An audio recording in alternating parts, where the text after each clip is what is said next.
Good evening, everyone. This is Martin L. Shoemaker presenting the Instant Story Hour, where story comes first. My lovely and talented assistant tonight is John Schleicher, reading from his work. Take it away, John. All right. Well, thank you, Martin. I appreciate this platform. So I'm going to be reading from my award-winning story at L. Ron Hubbard's Presents Writers of the Future, Volume 40. The story is called Squiddy. Before I begin, just it's a first-person story. That the character is a female. I will be using my voice for her, just so there's not any confusion right away. So I'll get right to it. Two raps wrap my door. Hold on. I struggle off my mattress, my one-room apartment, my current squat, a good squat, and past my magenta-colored squid that soaks in a gray tub of water. I open the door to a woman with long black hair, her eyes sunken into cavernous sockets. Barefooted and wearing a red tank top, she's got no pants on, only loose white panties held up by sharp hip bones. Like mine, like all squiddies, her nostrils are black like she's picked her nose with an exploded pen. She holds a dripping plastic bag, the kind from when grocery stores existed. I know what's inside. You, Jocelyn? Her voice is slight and raspy, a mile away. You got a job for me? I nod at her bag. Are you just here to squid? Both. Across the hall, this week's neighbors are at it again. Screams and curses, a baby crying. Poor little girl. There's near no chance for the youngest since the squids came. How they came, no one knows for sure. One day, unannounced, their squishy membrane bodies of changing colors, pinks and blues and greens, started plopping up everywhere. And since that day, they kept plopping up everywhere. On the roads, on roofs, in yards, front and back, privacy fences be damned. No spaceships, no missiles or bombs, no take me to your leader nonsense. As invasions go, it was yawn-inducing. That was until someone stuck a tentacle up his or her nose. Give that squiddy a Nobel. A Darwin Award might be better. I turn for the woman to follow. What's the job? I'm told you find people.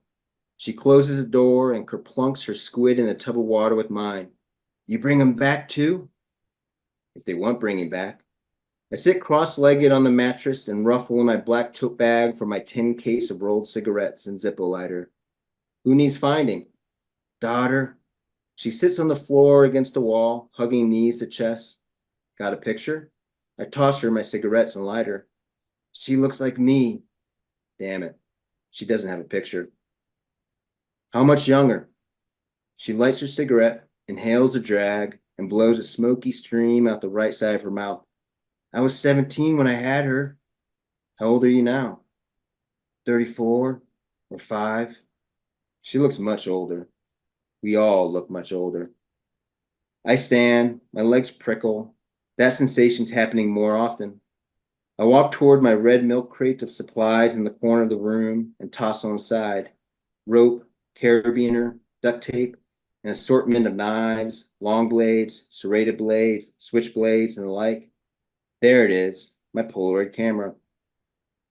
I snap a picture of the frowning woman. The camera whines as it spits the white Polaroid out. I fan it until her image appears. What's your daughter's name? Anne-Marie. And your name? I stuffed the picture in the tote. Call me Ma Bev. What does Anne-Marie call you? Everybody calls me Ma Bev. One of our squids flops the water with a tentacle. They need moisture to survive. Morning dew is enough. After a long rain, there's more of them than earthworms. So much you got to play hopscotch, not the squash one. And if you do, that's a nasty day. Their juicy insides are acidic. Ma Bev, when and where did you last see Anne-Marie? Georgia. It was Georgia. Not sure when. I don't keep track of time good. Was it before or after the squids? Before. Before in Georgia? Why are you looking here? She likes the ocean. Last recall, there's an ocean near Georgia. She likes the Pacific. Pacific's a big sink. She had a postcard from the Olympic Peninsula tacked near her bed. She gestures like Vanna White used to do. So here I am. I got doubts a postcard brought Anne-Marie here. We're in a temperate rainforest after all. Constant rain means constant squids means a constant flow of squiddies. So Ma Beb's not telling me the whole truth. What of it? Everybody's got secrets. I gotta eat, so I ask for half my fee up front, the rest if I find Anne Marie. Ma Beb says she has a bag of ground cornmeal back where she squats between two large red cedars in Boyd's camp. I tell Ma Bev I'll get started once I got the cornmeal. Then I tell her I'm ready to squid. I'm jonesing. She nods her agreement. Two-handed, I scoop up my dripping squid, now yellow, face the wall and kneel, my cheek muscles grinning. I close my eyes and inhale its smell, that sour sweetness rising. I faintly register Ma Beb's sighs behind me as I slip a thin tentacle up my pierced nostril, feel it slip and slide up through my nasal cavity, past that little hole that leads down the digestive tract. More tentacles like oily spaghetti worm into my mouth, down my throat. The squid does this on his own.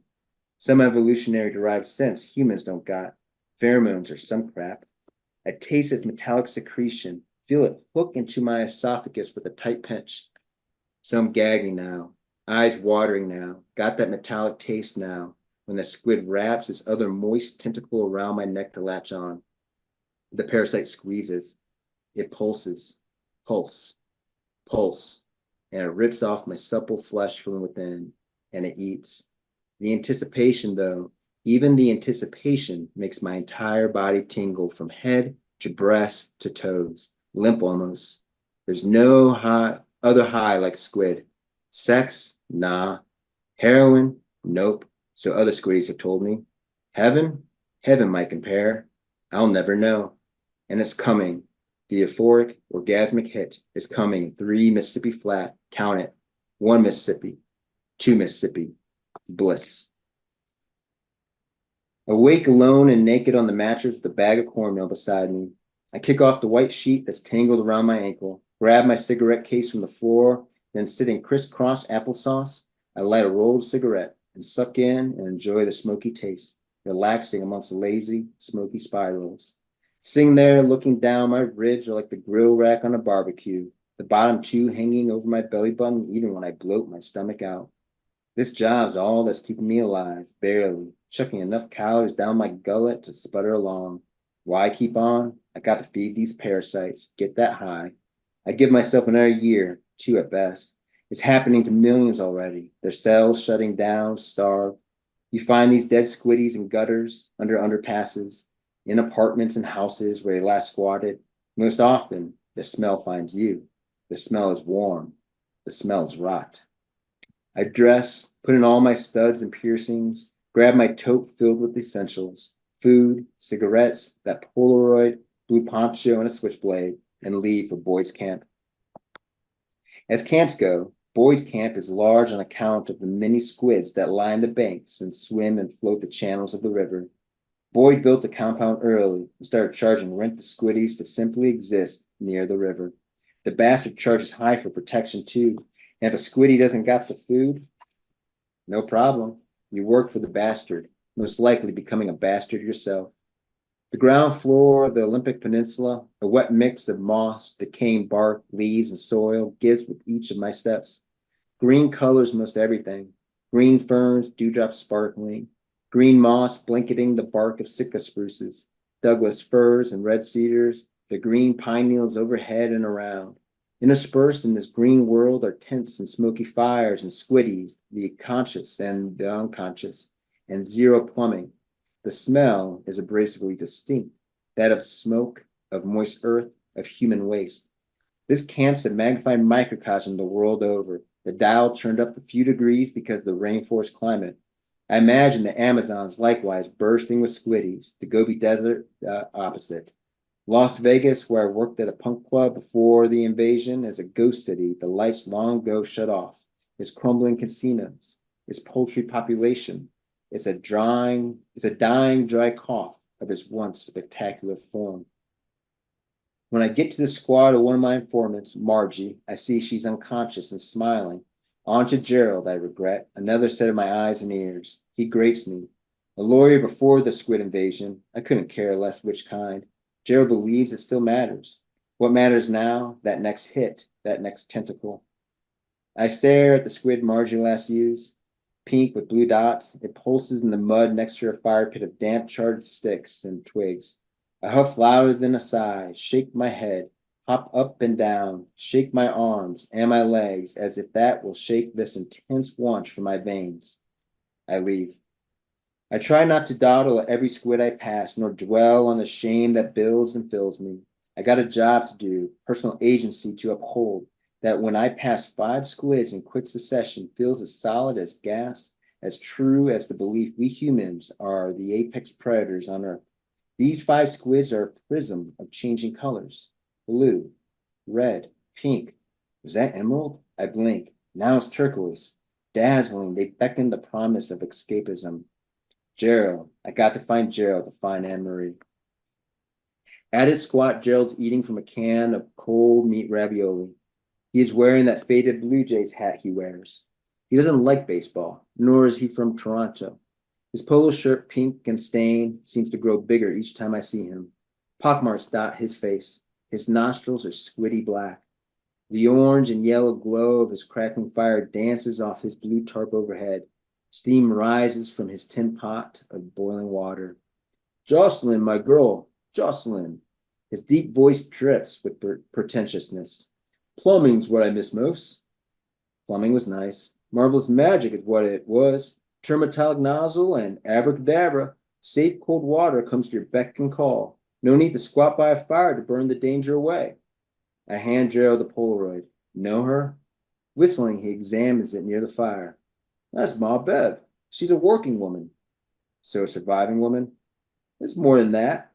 He hands back the Polaroid. She entered camp last week. Made a stir because she's now got 2 girls working under her. They were Boyd's girls. He shovels in a spoonful of ravioli and continues in a muffled voice.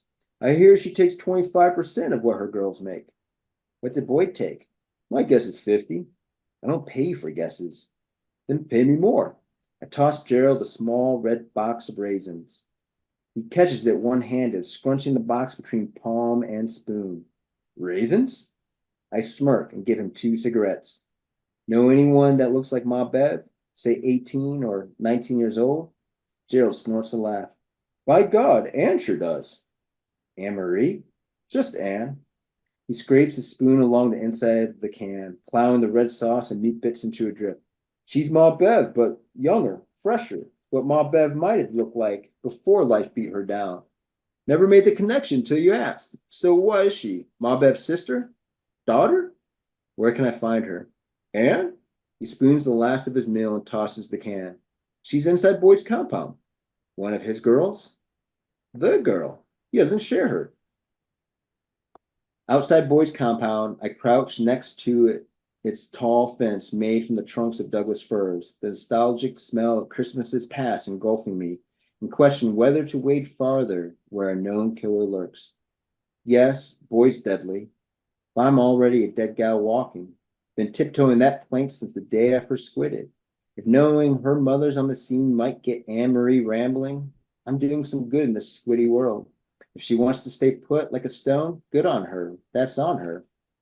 I sneak up near the ranch gate of the compound where a thin, shaved-headed guard stands under a wooden archway, his hands in his jeans pockets, his nostrils ink black like all nostrils that sniff these days. I press my body against the moss-covered trunk of a giant big-leaf maple. Next to me, nestled between 2 thick roots, pulses a squid. Reddish toyant circles spot its gray membrane. I want it. Envision the tickle of its tentacles squirming up a nostril. I scoop it up, feel its slippery, cool skin in my palm.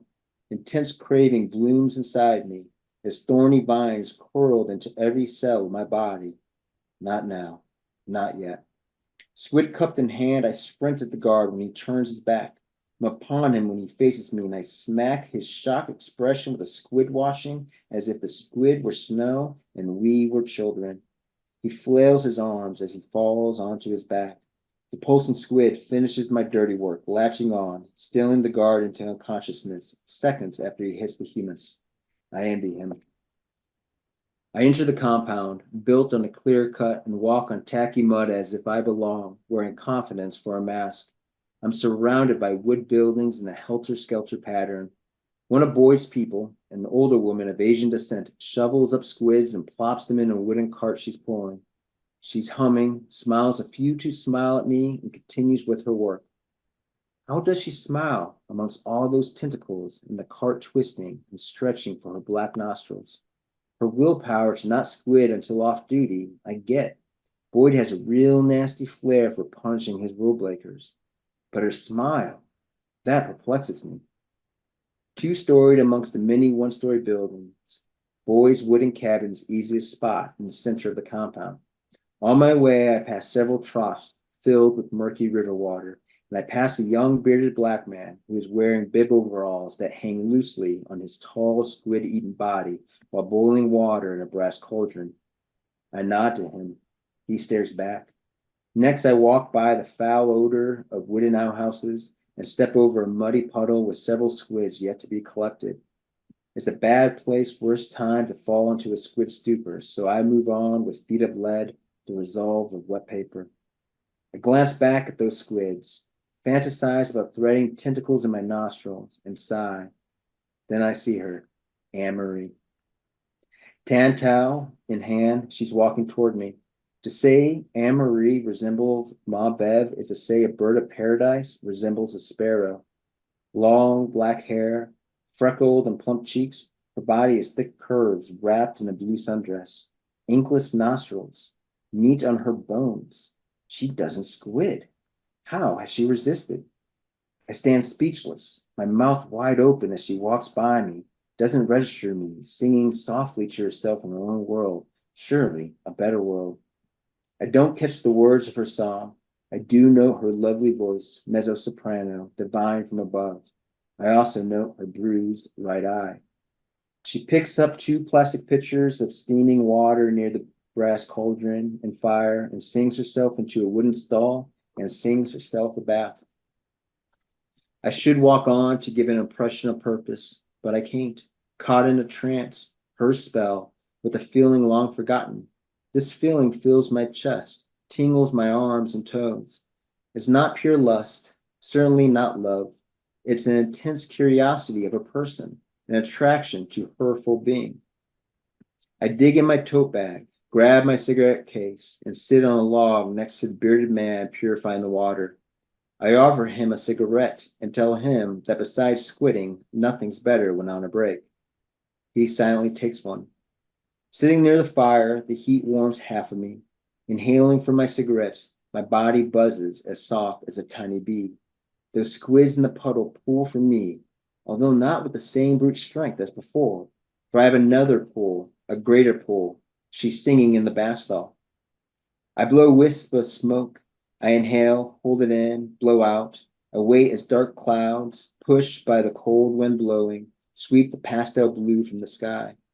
With each cold gust, flames from fire reach hot tendrils toward me. The man clutches a hand towel and turns a nozzle on the cauldron.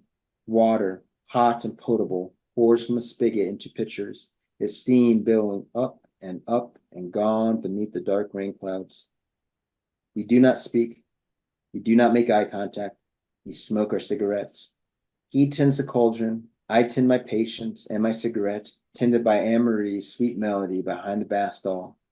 Rain comes, a drizzle at first, then it pours. Towel-covered head, Anne-Marie runs out. Putting on my poncho, I watch her splash through puddles, the mud dirtying the bottom of her dress and legs. I dare not leave immediately, nor follow her direction, lest the man at the cauldron takes notice. I get up, stretch my arms and back, act like I got no place to go, and all the time, I hand the man another cigarette. He pockets it as water drips down his unsmiling face, off his nose, his nostrils squid darkened, and off his beard. I walk perpendicular to where Anne-Marie had run, and don't pick up my pace until I'm out of sight from the man at his cauldron, the line of outhouses blocking his view. I got a clear sight of Anne-Marie at a distance near Boyd's cabin. I fear I gave her too great a head start. Anne-Marie! I screamed through cup-wet hands. She drops her towel and stops several strides from the front steps of the cabin that lead under the wraparound porch to dryness. She stands there, her long black hair soaked to her back. I look around to see no one else, only her, and I scream again, Anne-Marie! She turns around and walks to me. Wet black hair, wet pale skin. Anne Marie is stolen from Celtic lore. Close enough, I can see her quizzical expression. What did you call me? She says when we're close enough to shake hands. Anne Marie? Call me Anne. I hand the Polaroid to her. Ma Bev, she mouths, examining the picture and shaking hands. The rain's a cold rain, and my hands have gotten numb and have lost dexterity, so I clasp my hands as if praying, and blow into them, and think maybe I should start praying. I'd pray for the squids to never have come, for if they vanished today, having gotten my taste, I'd pray the squids on back. How about Bev know? How's my Bev know I'm here? She says, tears welling in her eyes. She drops the Polaroid. The postcard. Anne Marie droops her head and sighs. I dropped Marie from my name when I ran away. Ma Bev wants to see you again. I cannot distinguish her tears from the rain that wets her freckled cheeks. She made me do things, terrible things for money. My heart sinks and anger builds, not solely toward Ma Bev, but myself. I'm a dangerous tool. All right, that's a good breaking point. Thank you. You've done something which is a thematic element I've seen in many winning stories and writers of the future, but you've taken it to another level. That is addiction as a theme. Mhm. That a science fiction or fantasy element is a metaphor for addiction. From my own volume 31, we had 12 Minutes of In Kang by Tim Napper. It wasn't the primary theme there, but it was an element. And Switch by Steve Pantazes was entirely about a future narcotic and a police detective who's addicted to it. But you've taken it and made these squids both addictive, but also they're kind of a superpower. Right. And so that was an interesting twist that there's there you can understand the temptation because of the things she can do and the experiences she gets. So is there a particular appeal of this theme for you, or is there something that inspired it for you? Yeah, so I mean I set off with to write about addiction. I mean that was my aim, and to write about addiction through the speculative lens. And I think how the squids almost become a superpower. Just said that kind of as the story progressed, it kind of came that way. What I wanted to explore, I guess, is I think as society, I mean, this is my take on things, is that we often view addiction as a moral failing. And I'm a firm believer in that environment really decides a lot of how our behavior, almost like a logarithm. We have inputs and we have outputs, and so with the squids, I wanted to really explore a world where squids are an invasive species. They're everywhere, and they're highly addictive. And it's post-apocalyptical, and so it's a terrible world, right? And so these squids offer a momentary release from that world, from an escapism that you have. And so it's a really powerful pull. Yet, I mean, they're killing you, and that's what many drugs do. And so that was kind of my aim, and I wanted to write a neo-noir more piece, and so which a lot of neo-noir stories, the MC kind of deals with addiction and depression, and it's kind of a dark world, and trying to make light of that dark world, and so that's kind of how it came to be, and so I think it works very effectively, and particularly when you get out to the camp, your description, your setting, it's like you were here and you're here. You really leveled up when you got there. That when we were in her apartment, yeah, it was squalor, it was depressing, it was cheap. But when we get to the camp, it is bad. That everything you describe, I'm picturing it, and it is just looking like a place where everyone's lost. Mhm.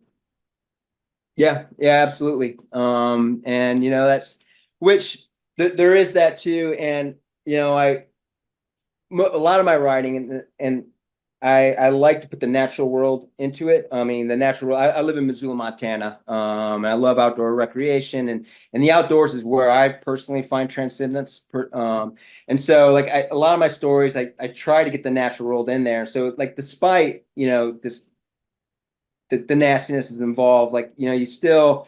I hope anyway. My aim is to have a little bit of like there's still beauty out there, but still, like you can see it. It's still beautiful, but it's still, yeah, it's a really, really difficult world. You can see it, but it's contaminated with these squids everywhere. Right. And I am assuming, forgive me, I haven't had a chance to finish the volume yet, but I am assuming that a big part of the downfall of the civilization was the squids. It it is now in the story. I don't go into it. In the short story, I'm currently writing a novel of it, and so which I'm going from the original invasion. And so that's been a challenge, but also a lot of fun, just really diving into in the world building on that element. But yes, absolutely, it is the squids that I mean, it's an invasive species that everybody's addicted to, and they're everywhere, and so pretty much the economy shuts down. And this is a snapshot a couple years later after the invasion itself. You Essentially, they sap ambition, they Exactly. sap motivation, Right. which is pretty descriptive of addiction. Right. That yes, you're not happy with the way things are, but the motivation to change them gets diverted. Hmm. And I think that's like for myself. I mean, for anyone addiction, and there's so many different levels of addiction, right? I mean, we can talk about the hard drugs, and I mean that ruins lives, and that becomes all encompassing of your life. But they can even go to like smaller addictions that maybe say screens that where, oh, I wish I was writing, or I wish I was being more productive, but then here's this like quick dopamine hit that I can get from just the screen. You start becoming addicted to it, and you start it. In the short term, it feels nice, but it stops your long term goal. And so, as with Squiddy, it is the entire world is dealing with this, and that's kind of what's happened. You know, and that was kind of what reminded me of Tim Napper's story, um, because it's a very noir, very uh, collapsed society in a way that is run by drug lords and crime lords and so on. And the best you can do is try to negotiate some sort of safety and still try to accomplish what you can in the goals. So it'd be interesting to read these two side by side. Yeah. So what's there to do in Missoula? Said you like the outdoor recreational stuff. Winter stuff, Yes. summer stuff? I'm sorry. What? Winter stuff, summer stuff. So a little bit of both. I'm a big hiker. I mean, Glacier National Park is just a hop and skip away from Missoula, a couple-hour drive. So is Yellowstone. It's a few more hours, but within Missoula, I mean, it's I'm in a valley, and so there's mountains everywhere, and so I love mountain biking, hiking, just getting out as much as I can. That's kind of, as I mentioned, where I find peace and kind of like relax a little bit. So Missoula has a lot to offer right now. Though we're having an early fire season, so it's pretty smoky right now, and that kind of changes everything about how much you want to get outside. It kind of needs shelter a little bit from that smoke. But for the May, June, it's kind of like Sound of Music. The hills are alive. It's a beautiful place. Nice. And it sounds like that's your recharge It because we is. all Yes. need one. What's that? We all need one. We If we we don't definitely do. recharge, we can't write. Absolutely, absolutely, and I'm finding that too. The balance is always difficult. That if you stress yourself out too much about word counts per day and etc., your quality suffers. You just have to create, but then recharge, and your best work comes when you're not really in my experience anyway, really pushing yourself and stressing yourself too much. You know. All right. Well, we are right about at the 30-minute mark here, so we're ready now to go into the instant story part of the show. So you have a prompt for me? I do, yes. I'm excited for this. So the character is going to be an Elvis impersonator. The setting is going to be the Nevada desert, so outside of Vegas, outside enough where you can stargaze well enough. And then the problem is it's going to be a first contact story. All right. Elvis impersonator out in the fringe of Vegas, out in the desert, first contact. Aaron stubbed out his cigarette in the ashtray of his classic Cadillac, period. My apologies, comma. I will be speaking my punctuation, comma, because it helps Dragon to punctuate my text correctly, period. And I've been doing this for nearly a decade, comma, so it comes very naturally for me, period.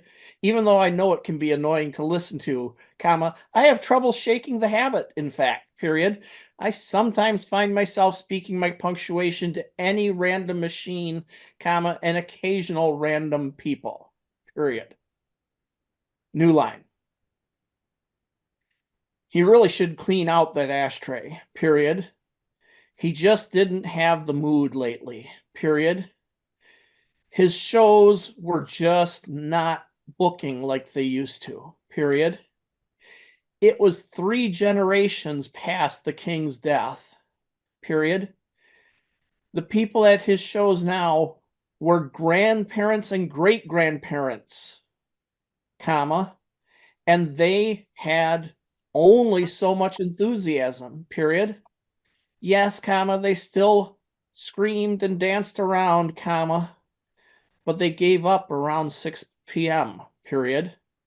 His nighttime shows were bored kids, dash, dash, at least kids to him, dash, dash, and drunks and people who'd lost everything, period.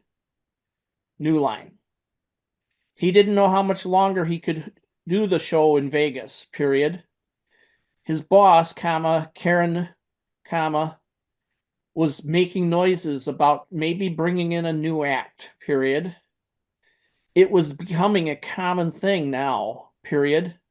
There were so many recreation and tribute bands from 80s and 90s acts, period. Even some from the 2000s, period. Did anybody still care about an Elvis impersonator? Question mark. New line. He banged his fist upon the steering wheel, period. He'd been going around in this circle in his head for the past month, comma, and it just wasn't doing him any good, period. He had another performance tomorrow, comma, and then 2 on the weekend, comma, and he had to get himself back into the right frame of mind, period. He had to be the king, period. New line. He took a sudden left off the main drag and through side streets that he knew, period. This was where what was her name? Question mark. Mary something, period. This was where Mary had lived, period. He'd lived with her for almost a year, period. At the end, comma, she called it sponging off her, comma, and he kind of felt there was some truth to that, period. He hadn't argued when she'd kicked him out, period. He sighed, period. I wonder if new line. But no, period. Mary something would be uninterested, period. If he couldn't even remember her last name, comma, he would make a piss poor impression on her, period. New line. So he kept driving right past her long ranch house with the fake grass, comma, and out beyond that to the edge of the city where the lights and the noise and all of the people were behind him, period. If he got out here, comma, he could get back in touch with just himself, period. For a while, comma, he could hear his head, period, his passion for the king, period. New line. Sometimes he didn't have that anymore, period. It had become it had become a job, period. He remembered that he never wanted that to happen, comma, but he couldn't remember how it had gotten this way, period. New line. That was why it was time to get out into the wilderness, period. Get out, period. What was it the kids say these days, comma, touch grass, question mark? Well, comma, there was no grass out in the desert where he was heading, period. But touch the sand, period. Touch the rocks, period. And touch the sky. ... New line. So he drove through the night until he reached a park that he knew out in the middle of the desert, period. Park was perhaps a bit of an exaggeration, period. It was really an extended highway rest area with facilities for filling up water and unloading bladders, period. But that was enough, period. Here he could do what he needed to do, period. He could take stock, comma, and just be him, dash, dash, whoever he was, comma, Elvis or Aaron, period, or some little bit of both, period. New line. When he pulled into the rest area, comma, he was relieved to see that there were some people there, comma, but only half a dozen cars, period. With no one around, comma, it could be a risk, period. You really never knew who might be coming through the desert, comma, desperate for some fix, comma, or just desperate for some money for Vegas, period. So he liked to rest when there were people around, comma, but not so many that he would have to talk to them, period. New line. God, comma, how he hated to talk to people these days, period. It was always the same, period.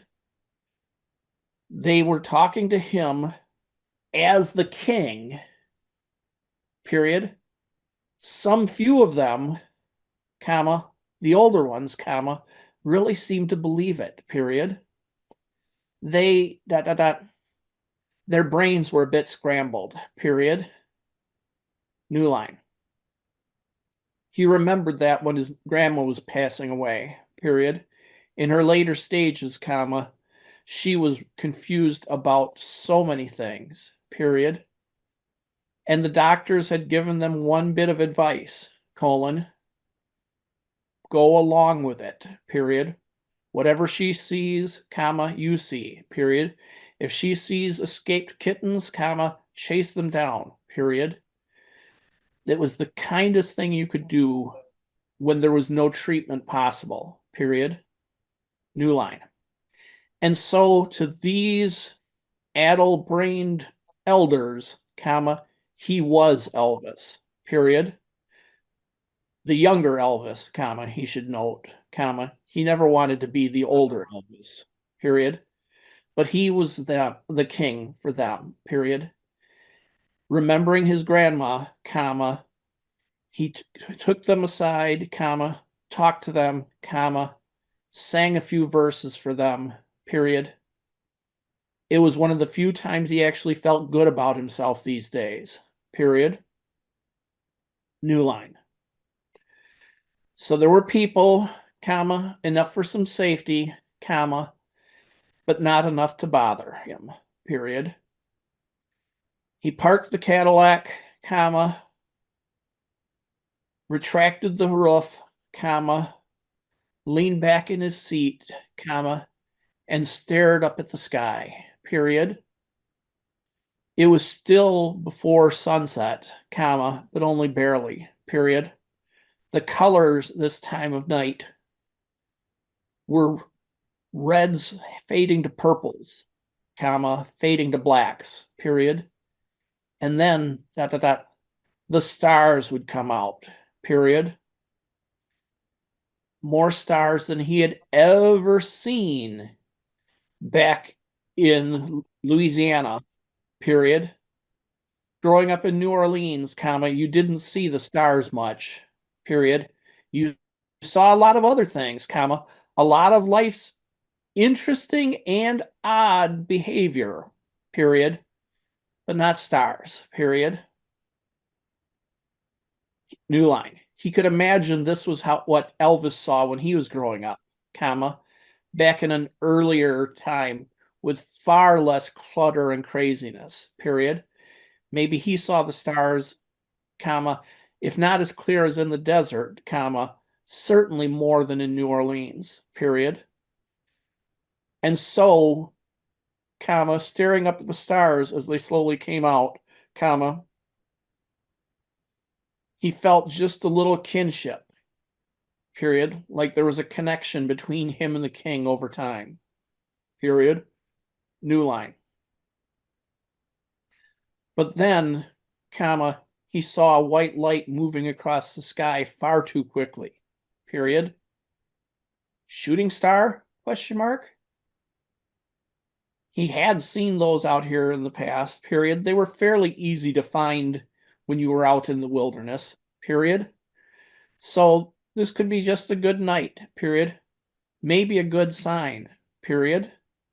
Maybe dash dash, new line. Then the white light took a right angle turn, comma, and he knew that was no shooting star, period. New line. He looked around to see if anyone else could confirm this, comma, help him be sure that he wasn't crazy, period. But then he saw that he had waited around too long, period. He was alone, comma, despite not intending to be, period. There was no one who he could tap on the window and say, "Did you see that?" Question mark. New line. Well, comma, if they were gone, comma, it was time for him to go, period. While it was still light enough to see, or scratch that. While he had time, comma, he'd better exit, period. New line. He turned over the key, comma, expecting the nice warm hum of the Cadillac's engine, period. He kept that in shape, comma, probably the only thing in his life that really was quality, period. New line. But not tonight, period. The engine clicked, comma, but nothing happened, period. No spark, comma, no ignition, comma, no go, period. New line. Shit! Exclamation point. He dug under the seat for a flashlight, comma, got out, comma, popped the hood, comma, and looked inside, period. He was a good mechanic, period. That much he could say, period. He could maybe even get a job at it, dash dash, but he didn't want to, comma, damn it, period. He wanted to be an artist, period, a performer, period, and his musical talent was the king, period.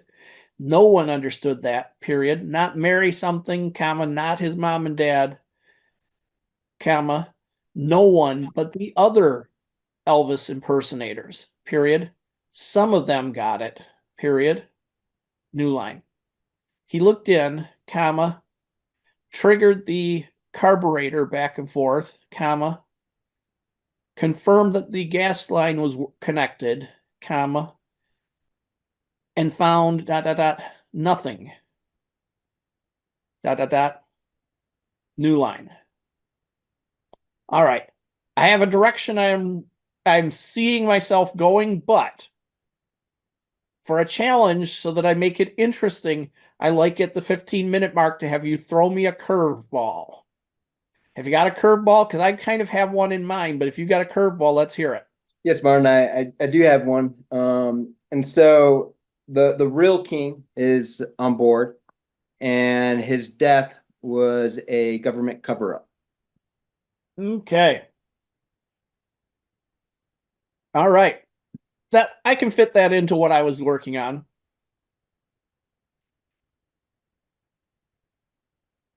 He looked next at the alternator, comma, and then checked the battery, period. He pulled his toolbox out from the trunk, comma, came back, comma, and checked for spark, period. Then he looked at the air cooler, comma, and dot dot dot. He dropped the flashlight, period. And it was getting dark out there, comma, seriously dark, period. And the flashlight, comma, an old style metal flashlight, comma, immediately went out, period. These things didn't take well to being jostled, period. You could knock the connection loose, period. Now he'd have to crawl underneath and find the thing, period. New line. But then a voice next to him said, comma, let me get that for you, son, period. New line. Aaron leaped out of its skin, comma, bashing his head into the hood, period. New line. Then he looked and saw the dark figure bending down to reach under the car and pull out the flashlight, period. He started scrambling backwards, comma, never letting his eyes off the shape in the darkness, period. New line. Then the flashlight came on again, comma, and pointed up into the face, dot, dot, dot, of Elvis Aaron Presley, period. The later years, period. New line. Who, what, who, ah, dash, dash. Aaron could not remember how to make words, period. New line. But the mysterious figure could, period. It's all right, comma, son, period. Relax, period. We'll get this old caddy back on the road, period. New line. We, dash, dash, new line. I see you're a bit concerned to see me, period. You people always are, period. Sometimes I wonder why I bother coming back, period. New line. Coming, dot, dot, dot, back, dot, dot, dot. New line. What, comma? You thought that was just a joke? Question mark. Just a National Enquirer tabloid headline? Question mark. What was the line? Dot dot dot question mark. The ghost of Elvis is living in my den? Question mark. Then the figure laughed, period. That one was fun, period. I actually did stay in that woman's house for nearly a month, comma, just for the heck of it, comma, just to see what she would do, period. New line. Then he shook his head and said, comma, but don't worry, comma, I paid for all my food, comma, and I didn't do anything to scare anybody other than be there, period. I try to earn my keep, comma, even now, period. Ha! Exclamation point. James Brown, the hardest working man in show business? Question mark. I don't think so, period. Look at my career, period. New line. Aaron shook his head, period. When he'd hit the hood with his head, comma, he must have dot dot dot. He must have knocked himself out, period. This was a horrible concussion dream, period. New line. And he had to wake up, period. Concussions, you weren't supposed to sleep, comma, right? Question mark. Or was that a myth? Question mark. He'd heard both. period. But he certainly didn't want to find out the hard way, period. He tried pinching himself, period. Ow! Exclamation point. New line. Well, comma, that was dumb, comma, son, period. But I guess you had to try, period. Yes, you're awake, period. New line. You're dot dot dot. You're an alien! Exclamation point. A shape changer! Exclamation point. You are dot dot dot. A robot! New line. Nope, comma. Just an old man, dash dash, but not as old as I should be, comma. The boys up there have some very good health care plan, dash dash. And just stopping by once in a while to caretake my legacy, period. To make sure that I'm not forgotten, period. New line. How could anyone forget dot dot dot? But then Aaron stopped, period. That's exactly what he'd been worrying about for days. Colon, are people forgetting the king? Question mark. And all the evidence was dot dot dot. Maybe? Question mark. New line. I guess dot dot dot. I guess it is kind of hard for people to keep up, period. You are dot dot dot. If you are what you say you are, comma, you're 3 generations out of date, period. New line. I am, comma, but I have people like you keeping my memory alive, period. New line. But even weird, dot dot dot. At the last convention, there were only 75 of us, period. There used to be hundreds to show up to the conventions, period. And most of them, dot dot dot, they're not doing you, they're doing Korean you, or Japanese you, or robot you, period. New line. I know that, period. Some of them are funny, period. Some of them, dot dot dot, they're just sad, period. But some of you are still carrying the flame, carrying the torch, comma, keeping it alive, period. Like you, period. New line.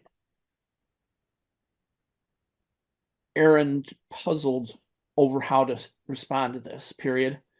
Finally, comma, swallowing hard, comma, he said, comma, I'm not getting any younger, comma, either, period. I can't do this forever, period. New line. I know you can't, comma, son, period. But let me tell you, dot, dot, dot, there is a backup plan, period. Mine. What's that? Question mark. New line. We're making new fans every day, period. There's just not fans who would show up at your show, period. But they're out there, period. New line. Who? Question mark. Son, comma, why do you think we gave you the internet? Question mark. It's the best way to share music ever seen on this or any world, period. Kids today can find my work just fine without ever seeing an Elvis impersonator or an Elvis show, period. Kids today, dot, dot, dot, they're listening to the music, exclamation point. They're listening to music on links shared with each other. I am going viral in some corner of the world every single month, period. A different song pops up and kids who've never heard it before discover it again and they share it around and it takes off again, period. New line. You're kidding, period. New line. Would I kid? Question mark. All right, and we are at the 55-minute point. I think I am probably only a few minutes away from finishing this. A lot of times I don't even get close. I get maybe 20 or 30% into a much longer story, but I can see where this one's going. So I shouldn't have too much trouble finishing it off. No, that's fantastic. Thank you all. It was fun because I had to figure out I had to figure out what's going to happen to Aaron. And then when you threw the loop, it's hardly an original curveball of Elvis is out there. We've heard it, but it's like, okay, well, I was just about to have an alien hand him the flashlight, but honestly, if it's Elvis, we actually get to the climax and the conclusion faster by cutting straight to meeting Elvis. Mm-hmm. And I was rather impressed by your voice that you did for Elvis too. There's a little bit of Elvis in it.